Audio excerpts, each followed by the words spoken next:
warahmatullahi wabarakatuh.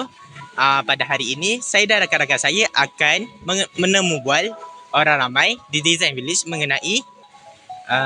mengenai konsert di Malaysia.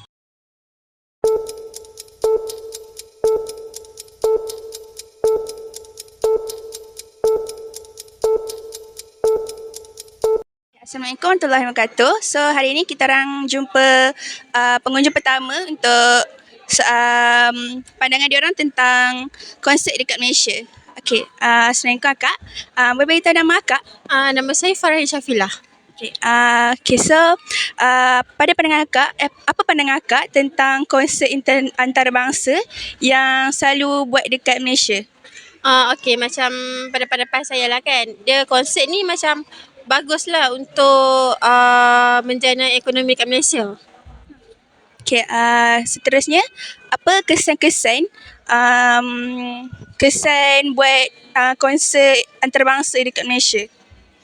Okey, kesan dia kan macam banyak lah kan, dia macam menambahkan kita punya ekonomi juga, macam ramai lah orang-orang yang minat akan turun ke Malaysia kan untuk tengok konsert tu, so tambahlah ekonomi dekat Malaysia. Okey, kemudian akak rasa apa peranan pihak berkuasa dekat pembuatan apa tu? Alamak, sorry, sekejap.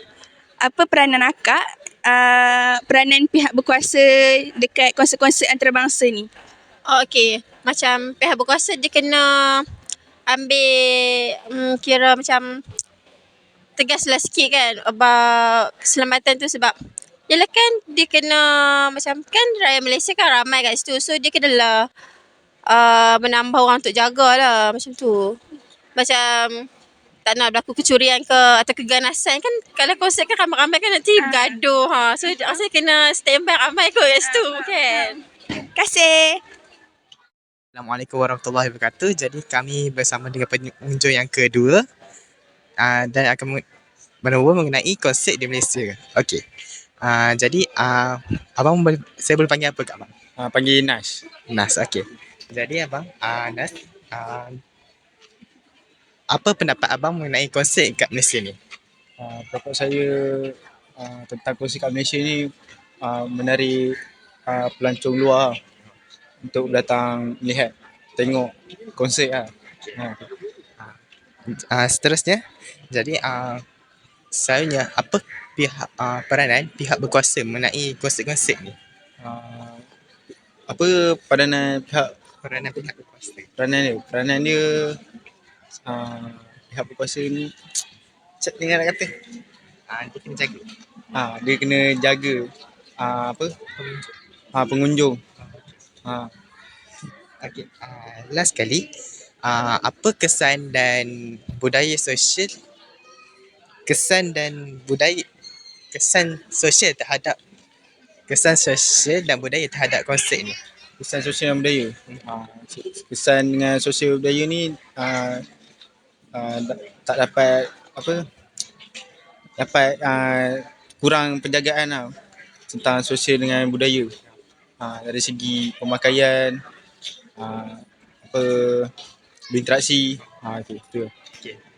Terima kasih bang. Okay. Sekarang ni kami dah jumpa orang yang ketiga untuk tanya tentang konsert ini. Okey, sebelum tu boleh saya tahu nama awak? Nama saya Awati. Okey, Awati. Saya ada tiga soalan yang tentang konsert ni. Soalan pertama, berikan pendapat anda tentang konsert yang datang dekat Malaysia ni. Bagi saya, kalau konsert datang Malaysia, so macam Gen Z semua boleh enjoy dalam live level lah. Baik, terima kasih. Untuk soalan yang kedua, apakah peranan pihak berkuasa terhadap konsert-konsert yang diadakan di Malaysia ini? Pihak berkuasa ni kena macam jaga juga aktiviti yang macam konsert dari luar mai, sebab mereka boleh pantau apa yang jadi untuk keselamatan kita punya masyarakat. Baik, untuk soalan yang terakhir, awak rasa apa kesan sosial dan budaya terhadap konsert yang datang ke Malaysia ini?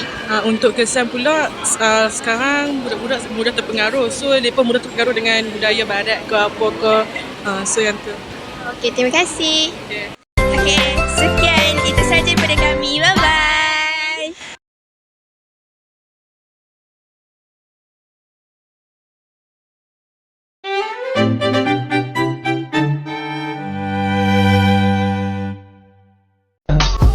I just had to let you know you're